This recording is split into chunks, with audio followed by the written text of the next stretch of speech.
Des fois à la télé, les journalistes osent briser des frontières intolérables avec certaines questions, plongeant leurs invités dans une tourmente émotionnelle qui peut rapidement dégénérer en réactions violentes et incontrôlables.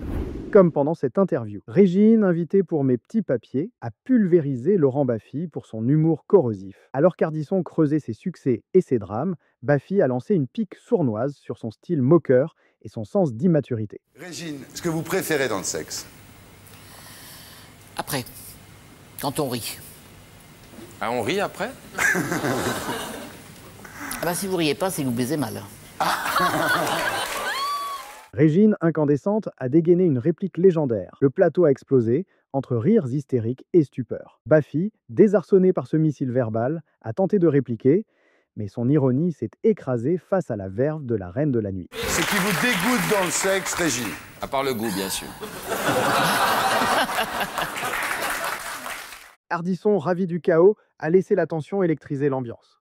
De même, Semoun, invité pour promouvoir son livre « Je grandirai plus tard », a déclenché une violente bagarre qui a secoué le plateau. Alors qu'Antoine Decaune abordait le décès de la mère de l'humoriste, il a commis une gaffe monumentale en évoquant son père. Votre père, votre frère Non, c'est pas mon père, c'est ma mère.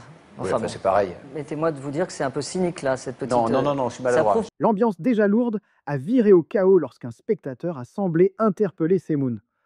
Hors de lui, l'humoriste s'est levé, hurlant. J'ai vraiment apprécié ce que vous avez dit. Okay. Non, mais ça va, je t'emmerde. Je veux dire, non, mais s'il y a un problème, tu viens me le dire. Tu viens me le dire s'il y a un problème. Attendez, monsieur, non, mais attends. Excusez-moi. Non, mais c'est facile de dire des trucs dans le dos des gens. Alors maintenant, tu peux c'est bon. La production a coupé net avec les tutos, laissant le public médusé. À leur retour, Semoun, chemise débraillée, jouait la détresse.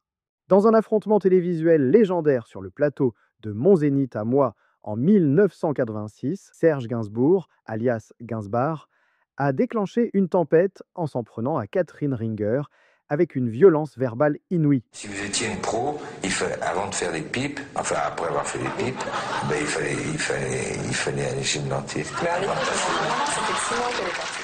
Invité aux côtés de la chanteuse des Rita Mitsuko, Gainsbourg, manifestement alcoolisé, l'a insulté en la qualifiant de pour avoir joué dans des films pornographiques dans les années 70. Voilà le plan, la fille est en levrette, le ici, et vous faites tant de... Oui, oui, ça a à voir avec ça. Vous êtes une... Non, parce que c'est pas la même chose, c'est pas le même métier, non. Ringer, d'un calme sidérant, a riposté avec une classe sans pareille. Parce que c'est pas des clients que j'avais, moi, c'était des... Mais non, vous êtes dégueulasse. Que ce soit dégueulasse, c'est possible. C'est dégueulasse. Ah oui, c'est dégueulasse. C'est vrai que c'est dégueulasse. Ah. Eh ben alors, vous êtes dégueulasse. Bah oui, moi, je vous trouve dégueulasse. Ça, c'est l'aventure moderne. La tension a explosé lorsque Gainsbourg, hors de lui, l'a menacé. Vous venez à l'émission, on n'entend même pas ce que vous dites. 2 baffes dans la gueule, ça va être vite fait. Ok. Vous êtes une... Ça, c'est numéro de provoque. Voilà. Face à cette agression, Ringer a tenu bon, dénonçant son attitude et son apparence négligée, faisant rire l'animateur Michel Denisot, qui n'est pas intervenu. Vous avez l'air d'un vrai dégueulasse. Mais c'est vrai, depuis des années, moi, quand j'étais petite, que ça se trouve, vous vous sentiez mauvais et tout ça. Alors arrêtez de me faire la morale alors que vous êtes le dégueulasse type. Vous ne comprenez même pas ce que vous dites quand vous parlez. L'ingénieur du son, il râle parce qu'on ne comprend pas ce que vous dites quand vous parlez. Alors merde, vous êtes un vrai dégueulasse, même avec les gens avec qui vous travaillez. Dans un moment particulièrement gênant, Jonah Hill a vécu une humiliation publique d'une rare violence. Dès l'ouverture de l'entretien, Ornella Fleury a lancé une flèche acérée, brisant toute forme de respect. Et non, vraiment, c'est quand je vous ai vu vous faire sodomiser par un démon de 3 mètres dans This Is the End que je me suis dit, ça, c'est l'homme de ma vie, ok? Cette attaque crue, lancée avec un sourire provocateur, a jeté Jonah dans un profond embarras, tentant de se défendre. Et vous faites sodomiser assez souvent aussi, j'ai entendu, non? Mais loin d'apaiser la situation, ce retour de flamme a enflammé davantage l'arène. En fait, la première fois que je vous ai vu, c'était dans Super Grave. Et vous aviez du sang de règle sur les genoux. Et là, je me suis dit, il me plaît ce garçon, il me plaît. Ensuite, je vous ai vu vous masturber devant 200 personnes dans le Loup de Wall Street. Et là, j'ai pensé, waouh. Ça, c'est un mec pour moi, vraiment. Fleury, implacable, a enchaîné avec un fantasme sexuel humiliant, un coup bas lancé devant toute la France qui a résonné, comme un coup de massue. Eh ben oui, du coup j'ai un fantasme avec vous, Jonah.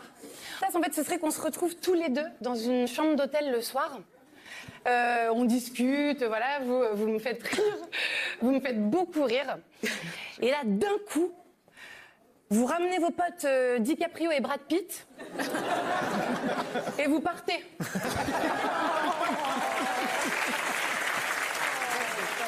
Sous le poids de cette humiliation cruelle, Jonah a pris la décision radicale d'annuler toute la promotion de son film en France.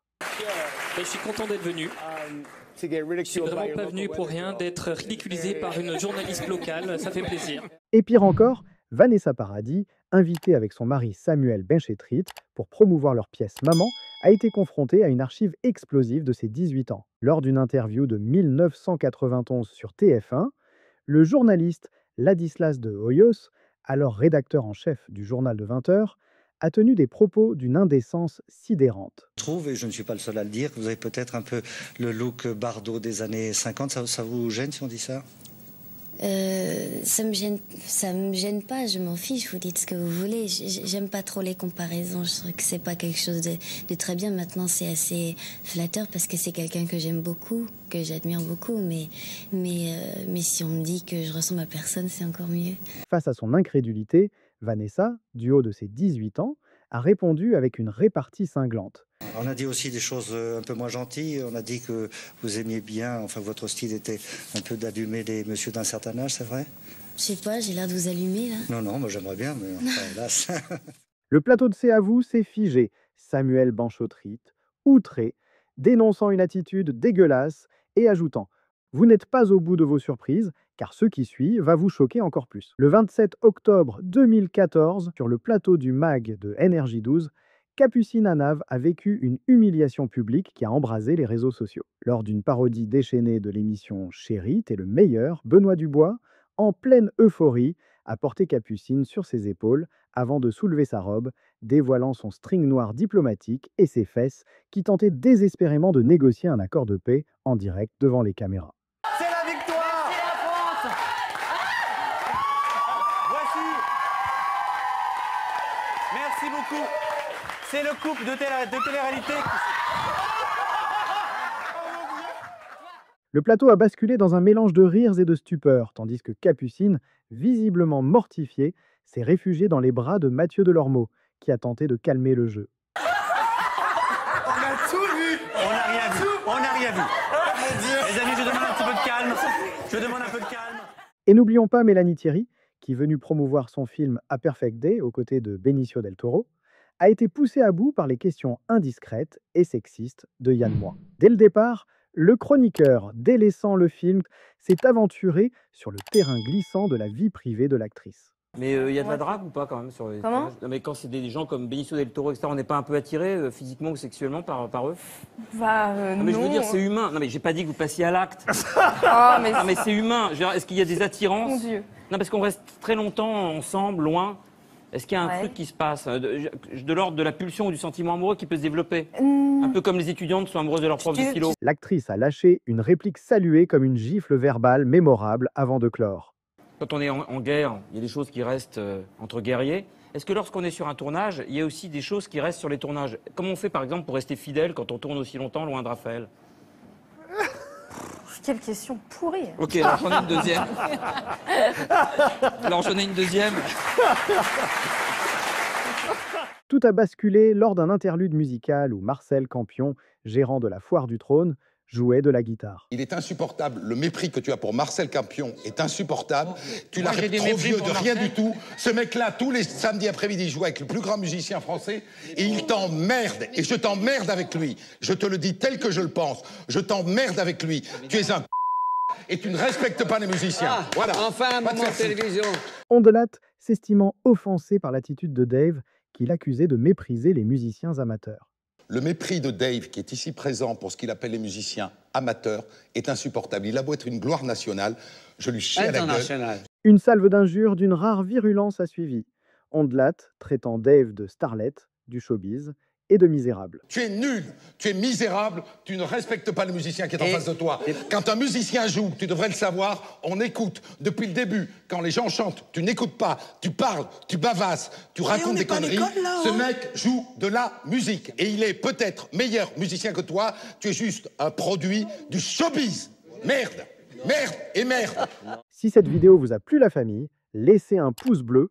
Ça nous motive énormément à créer encore plus de contenu comme celui-ci. Abonnez-vous pour ne rien manquer de nos prochaines vidéos. Dites-nous en commentaire ce qui vous a le plus choqué et qui vous a le plus impressionné. On lit tout, à très vite sur Starbrille.